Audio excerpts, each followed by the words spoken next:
And we're back for our fourth and final segment with DJ Lopez, Emmy-award-winning filmmaker that got the award for, hold on, it's a long one, art direction. Outstanding art direction, set decoration, and scenic design on Stan Lee, which is a Disney Plus documentary. And it's streaming now. Like, I actually have it on pause at home because I got to finish it. So it's good. It's really, really good. Okay, we're going to do a segment called Crafted Chaos. Okay. So I'm going to ask you some really fun questions, things in the purview of set design and stagecraft, and we'll just see where your mind takes us. Okay? Are you ready? Let's do it. All right, here we go. Question 1: if your set design could talk back, what would be its most sarcastic comment about the director's vision? Why am I only seeing a white wall? That's good. That's actually good. Okay, next question. Which iconic movie set would you love to sneak into for a weekend getaway? Past or present, it doesn't matter.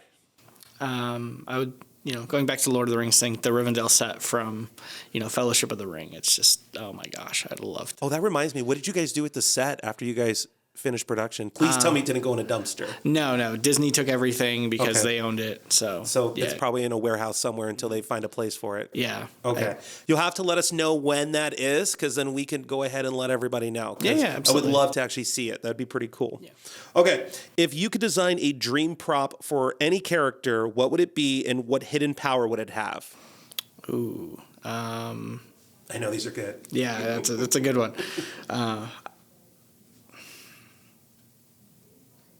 Any character, any prop. So I'd have to say, like, for one of my own films, there's a fight between a woman and this ancient creature. Okay. And basically it'd be a blade that can cut off this ancient creature's head. That's pretty dramatic. Yeah. Okay. Have you ever had to convince a director, I love this, have you ever had to convince a director that a particularly wacky set piece was actually necessary for the story? And what was that? That's a good one. I'm just going through my Rolodex of trying to push it through, right? Yeah, just like, exactly. What do I push through? But you're talking set piece specifically. Yeah. Or if not, any element of a film that you try to convince the director to push through. Actually, I'll go to the Stan Lee thing. Sure. And you'll notice in the Marvel bullpen, there's a green couch that the director wasn't very convinced of, and once he saw it on the set, he's like, "Oh my gosh, that's great!" So that was the one thing that was just like, "Hey, let's just try this and see it to believe it." And honestly, that was more my wife's call than because she was kind of my boss. But yeah, that was something that was just like, "Hey, let's at least try this and see what it works," and it worked, and it made it in the film. All right. I love this one too. These are great questions. What's the most ridiculous thing you've ever had to create for a movie? And did it end up actually making the final cut? So I will or say anything you were involved in too. Yeah. I'll go back to the Stan Lee doc. So there's a scene of little baby Stan Lee he's laying on the bed looking at a comic book. Or not baby, he's probably 10 years old. A toddler, child. Yeah. The flashlight that he's holding that's, very, very tiny, it's less than an inch long, worked. And that was one of those, it's like, how are we going to get to do this to actually make it look like it's lighting up this book. So yeah, I think it's got to be what it is. Yeah. And it made the cut. It did make the cut. That's good. And it looks great on camera. Thank God it looks great on camera. If you could give a character a wardrobe malfunction on screen, who would it be and what would it look like? I already know mine. Batman. Batman. And he does something with the cape, but he gets caught in the cape and he falls down. I feel like the voice of Edna Mode from Incredibles is like, no capes, probably anything with Chris Hemsworth. I think there's a clause that he always has to have his shirt off in one movie, one scene of a movie. So I think that audiences love that. So that's gonna have to be what it is. That's what it is. It is what it is. Okay, a couple more questions. What is the most outlandish visual effect you've ever dreamed up? Or let's see. Yeah, what is the most outlandish visual effect you've ever dreamed up that you would love to see brought to life?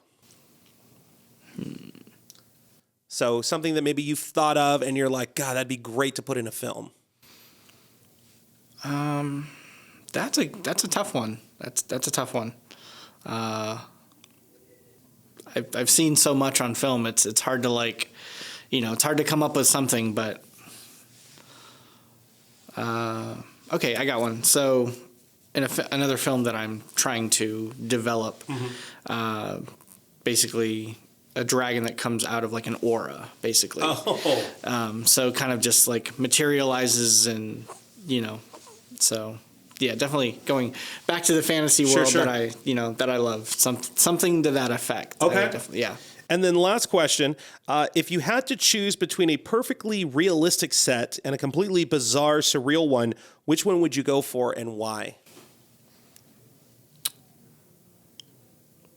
I think the realistic set, because you want to have things that are grounded for your characters to interact with, and that could be in a fantasy setting or any type of like sci-fi or whatever. If the set feels real and grounded, you're doing a good job. Very good. And any last bit of information or advice that you'd love to leave for our listeners today when it comes to, I think in your case, advice when it comes to following your dreams and your passions in life? That it's okay to kind of figure out as you go.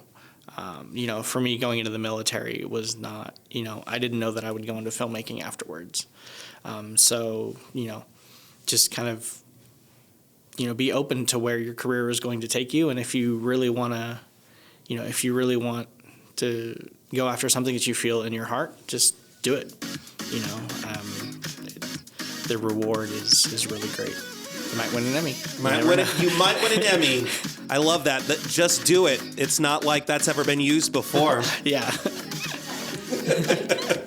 All right. Thank you, DJ, for being with us today. Emmy Award-winning filmmaker DJ Lopez, also VVC alum. I'm Andrew Caravella. This is Ramplify. Thanks for tuning in. We'll see you on the next one.